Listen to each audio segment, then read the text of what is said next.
doncs, també rei de Castella, país que, com he dit, era aliat de Lluís XI de França. Ferran es nega des del primer dia a reconèixer l'ocupació dels comtats. No l'accepta.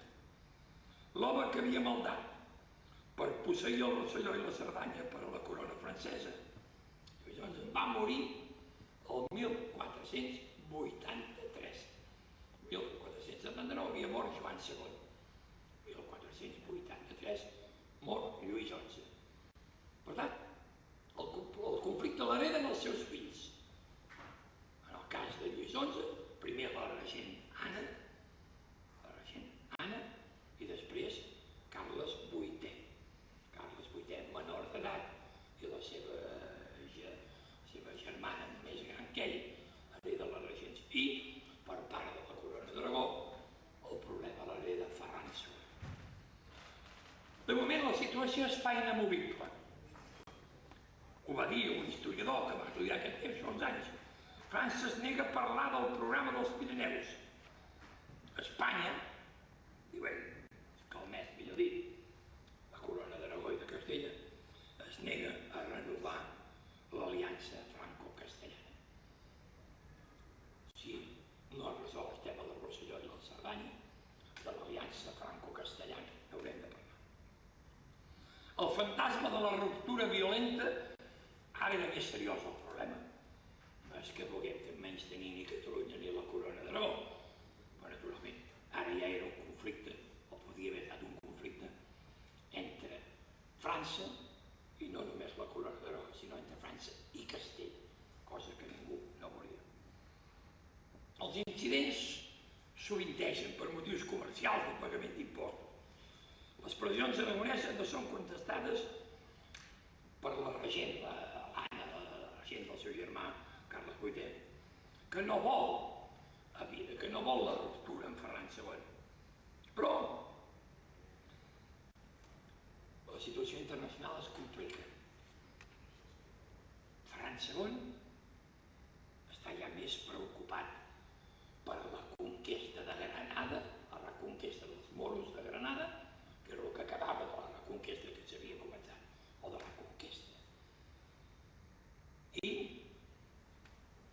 Carles VIII, o la regent, estaven més preocupats pel problema bretó i sobretot molt aviat pel problema italià.